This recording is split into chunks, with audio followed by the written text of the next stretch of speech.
Good morning, everyone. Okay, so some business. I am using a service called StreamYard to do all of my lives now. I use it for my online teachings. I use it for YouTube. I use it for Facebook. And what does that mean for you? It means that in order for me to keep the comments from the video with your name attributed to it, you need to go to Facebook/StreamYard and enable the app because it's a third-party app.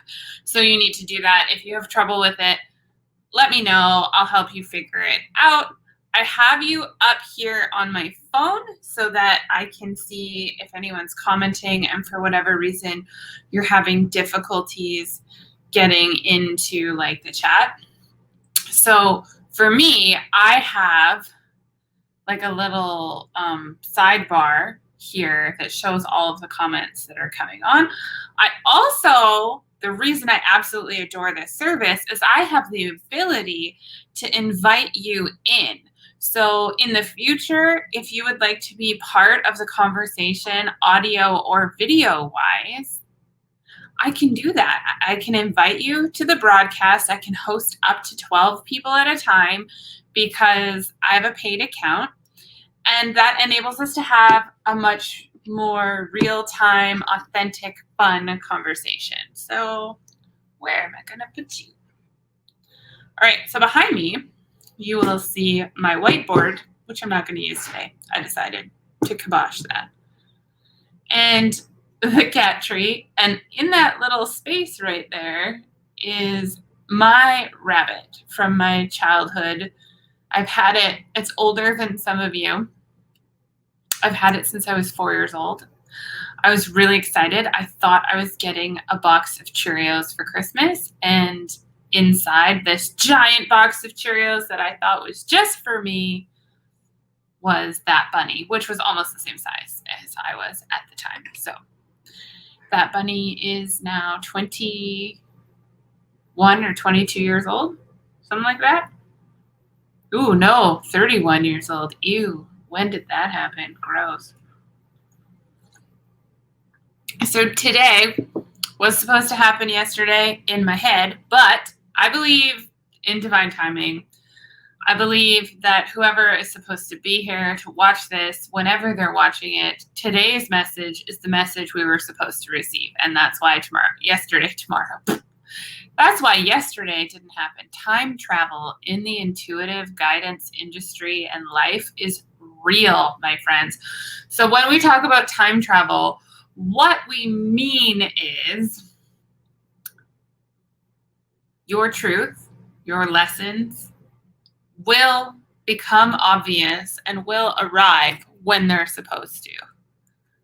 So sometimes when you book a tarot reading, you're like, that didn't land at all. And then 6 months, 6 weeks, 6 days later, you'll be like, oh, that's what they meant. Oh, that's what was happening. I get it. I see it. This is exactly what was meant to happen all along. This week's theme is practice. And today I wanted to talk about specific things in relationship to practice. So I've created these cool little banners. Another reason I absolutely love this service. You can have interactive things to help keep you going what you're supposed to be going through. And like it helps people like me who are inspired all the time to stay on track. Really, let's be honest. Okay, so first, intention setting sounds way sexier than planning. We get so hung up in the new agey, new wavo, pseudo spiritual jargon that feels sexy and mysterious and spiritual that we miss the part where practice is work. Like practice is something you have to work at consistently over time until it becomes natural. So setting your intention isn't like this nebulous, abstract, wishy-washy feeling thing. It's deciding within you or outside of you on paper, on my whiteboard back there. Those are, the whiteboard right now has a big empty space because I'm going to repurpose it. This is part of practice. I use the tools in different ways to see which one works best for me. But all on this side is my intentions with my money. So when my money comes in, and this has taken a lot of practice, I used to just spend it as quick as it came in because I had a scarcity mentality that there was never going to be enough. So as soon as it came in, it went out. You'd think that I would hoard it and save it, but I got real nihilistic in my spending habits and also in my life that I was like, YOLO, bitches, I'm just going to do what I'm going to do because I ain't never going to catch up and blah, blah, blah, blah, blah. And that intention, that practice, that habit just called more of that bullshit into my life. So now I've got all the jobs that my money has. This isn't the thing. So instead of thinking about bills and what I owe, monetarily, I've got a list of jobs my money has. And so when the money comes in, I'm like, you have a job to do. Thank you for doing your job because it helps me do my job. Sometimes the job is insurance. Sometimes the job is internet because without the internet, I wouldn't be able to do anything. Sometimes the job is my phone bill. Sometimes the job is groceries. Sometimes the job is paying for my coach and my fitness and my wellness and all of these things that help me have the healthy, consistent life that I need. But I have to be intentional about that. If I don't decide a job for my money when it comes in, whether its job is to sit in an account and grow so that it can be used for something in the future, whether its job is to pay off debt because I needed to borrow the future's money, time travel, am I right? This is a whole new way to think about debt, and we can talk about that another time. But I had to borrow the future's money. So like being like, this is on next week's paycheck. That has an intention behind it. And the energy I attach to that over and over and over again becomes a practice. Okay. So let's claim back our responsibility, our role, our active participation in practice and in intention setting. So with the example of money, my debt isn't what I owe. It isn't a ball and chain. It isn't a bad thing in it of itself. The patterns that led me to unnecessary consumer debt, 100%, were not made from setting intentions and practicing responsibility and good stewardship and like calling in what I wanted. My overall money trail back there, if you look at what the things are, they are utilities, they are essential services, they are services that are essential to me, which is a little different than essential services. You see what I did there? So one is like essential services, housing, phone, insurance, medication, etc. And then services that are essential to me, business and spirituality coaching. Services for my actual business, like this streaming service and my website. Investing in this course that I'm taking right now that's helping me bring you all of this stuff and serve you in a way that has like a cohesive effect and feel, discovering my brand. Even my university degree, that was like a service that was essential to me, but not necessarily an essential service. We've got life insurance policies. We've got car insurance policies. We've got the water, sewer, and garbage, the land taxes, the mortgage. Like all of those things are tied up in essential services and services that are essential to me. Also in there is self-love by guided action. What do I mean by that? Well, for me, I have exercise and nutrition are huge, like phenomenally transformative, important things in my life. If you want to know more about that, I have a whole separate group because fitness and nutrition can be really triggering and I want to honor that. So it's in a separate space. Let me know if you want to be added to that group and I can hook you up. There's a lot of really fun stuff happening right now. Also, can we pause for a minute and have a look at this mug? I got it for my birthday years ago, and it says #, which is literally my sense of humor in a mug. So, intention setting sounds way sexier than what I actually need to do. Money in, money out. Time in, time out. Food, garbage in, garbage out, but that's not related. What have I enabled? I told you, I promised you I would use some tools today that you could practically take away from today and try them on and see how they work for you, and then have the freedom to modify and tweak them in a way that serves you the best. So first of all, scheduling is key. We hate this. We hate the idea of scheduling. It's gross because intention setting is way sexier than scheduling, right? So here we go. I am going to share with you the boring version of my schedule, and then I'm going to explain what I do on the whiteboard when I start to feel overwhelmed or whatever. So I gotta figure out how to share this for you. Bear with me. There's the screen sharing option. It's better with 2 monitors. I don't have one, so you just get... Yeah, we're just going to share the whole thing, and it's going to be kind of awkward. Ooh, it goes really weird, so maybe we're not going to do that? I don't know. Okay. Let's see. What does it look like? Ooh, it goes a bit nuts. So it does work better with 2.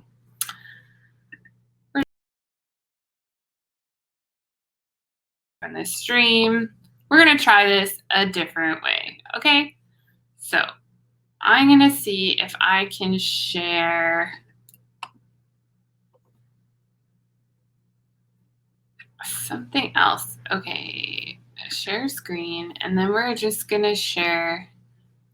Here we go. Found it. We're just going to share the window. Okay, so I have my calendar. You can see it here. I wake up at 5 a.m. every day, whether I like it or not. And there's a whole bunch of reasons to that. The number one reason is my partner works really, really hard and has a seasonal job. And I don't get to see Olivia for more than an hour and a half when we're eating dinner, doing chores, and getting ready for bed, unless I wake up really early in the morning, because she is so tired. She has a really physical job. And she loves her job, but she's exhausted when she gets home. So in order for us to spend more time together, we started waking up earlier. And then when we added fitness into our lives, we realized we needed even more time. So now we wake up at 5 a.m. I eat breakfast. Olivia works out while I'm eating breakfast because she's one of those people that can just get out of bed and she's awake. And I am not one of those people. And then I get up, eat, and then I work out at around 5:30, have a shower, and then my day starts. So we're here today. So right now we're teaching, and then I'm going to be scheduling work posts and then have lunch. And then you can see that I moved this, my Kundalini and journaling spiritual practice, to after lunchtime today. And the reason for that is I needed to sleep in this morning. So everything got pushed forward. So my workout, which I haven't moved yet, whatever, is going to happen after that.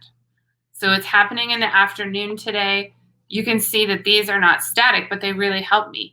So at a glance, when someone wants to book a service with me, I've already got, like, Tarot Tuesday is in here. And then here, these are one of my favorite things. Okay, but I'll get to that in a second. I love this. So this is through Google Calendar. It does all the things for me. You can look at it in a month in advance. This looks a little overwhelming on here because it shows how many things there are, right? But if you look, it's reminding me to eat. It's like all of these things. So let's go back to the week or even the day. So when the day pops up, that's what I was going to show you. It's really funny. Let's look at today is Wednesday. Okay, so here we are. So we've got 9:11 a.m. It shows you where we are today, right? And then I've got some time in between while we're teaching. It's really fun. And then it's going to go into, this is my favorite thing. So this is going to be the next thing that I talk about. Scheduling is key, knowing where your time is. And at first, what it's going to be is annoying. You're going to take out a journal, you're going to take out a book, and you're going to write down. You're going to follow yourself for a week, and you're going to be honest. Now, one of the easiest ways to do this with your phone or with your computer is have a screen time tracker, so it tells you where you're spending your time. The trick is to be honest and not hide from the truth. So if you start this with an attitude of guilt, you're already in it with the wrong intention. Treat it as like a discovery. You want to know where your blockages are. You want to know why you're having a hard time sticking to the practices that you want to implement in your life. Here we go. It's time for the radical, authentic, shame and guilt-free honesty, where you just take a good, honest inventory of where you're at right now so that you can decide what thing is the best to implement. So use a screen tracker to track where your time actually is on your devices because it's a digital world. And then also have like an actual pen and paper. Okay. And you can do this one of two ways. It depends on whether or not you're already a planner. If you're already a planner, I want you to write out the night before what your actual plan for the day is, or the week before, however detailed your planning is. And then I want you to write your actual time, like how it actually goes. So if you're like, oh, I'm going to wake up at this time, and then you either wake up earlier by circumstances beyond your control, or you don't wake up when you say you're going to, I want you to write the time you actually get your feet out of your bed. Not when your eyes open, but when you get your feet out of your bed. And I want you to witness if the first thing you do in your bed is scroll social media. And I don't mean this as a judgment, because I absolutely lie in bed for 15 minutes to check my Instagram and my Facebook DMs specifically and notifications, because I'm on the Pacific coast. So people wake up on average 2 to 3 hours before I'm out of bed. So I check to see if there's anything I need to answer before I get started on everything else.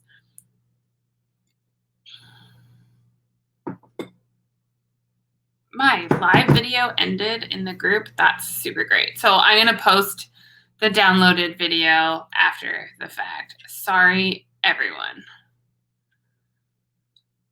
I'm going to keep going. Okay. I'll remove the calendar from the thing. I'm going to keep going, and then we're going to, I'll post it to the group. It's fine.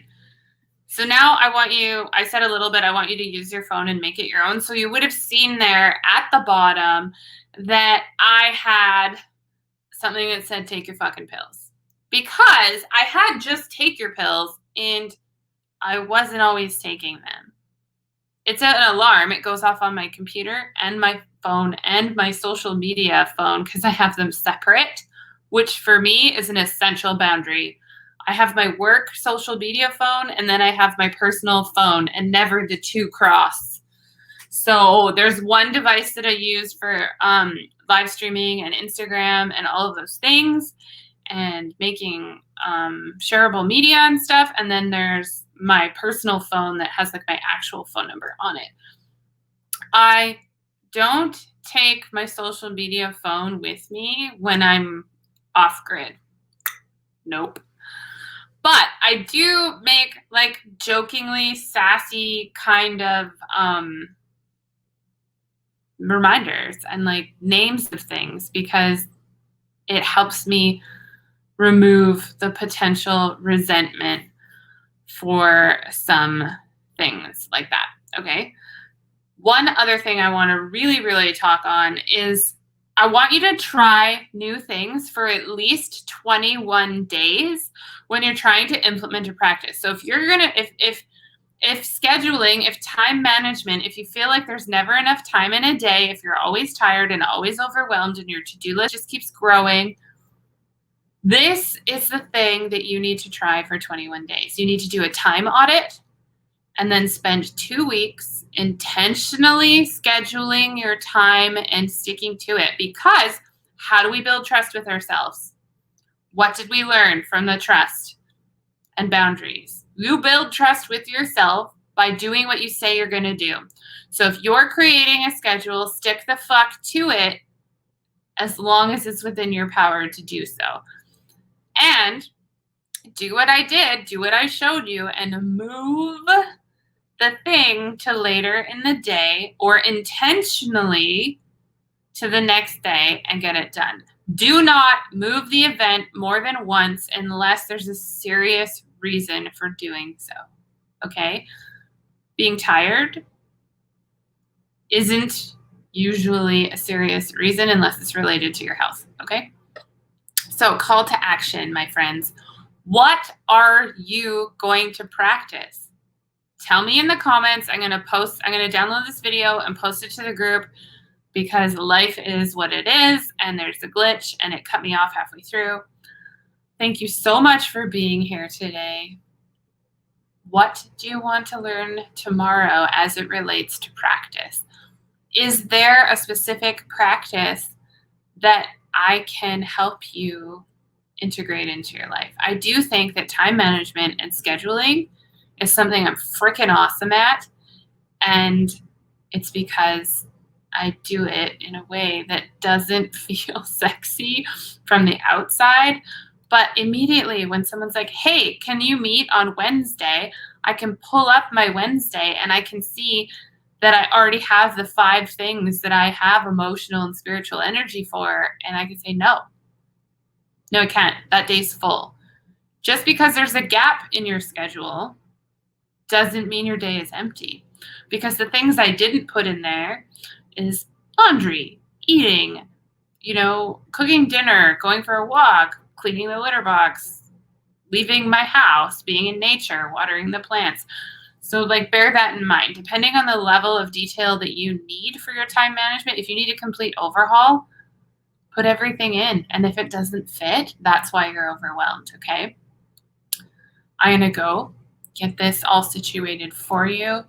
I love you. I'll see you tomorrow. Bye for now.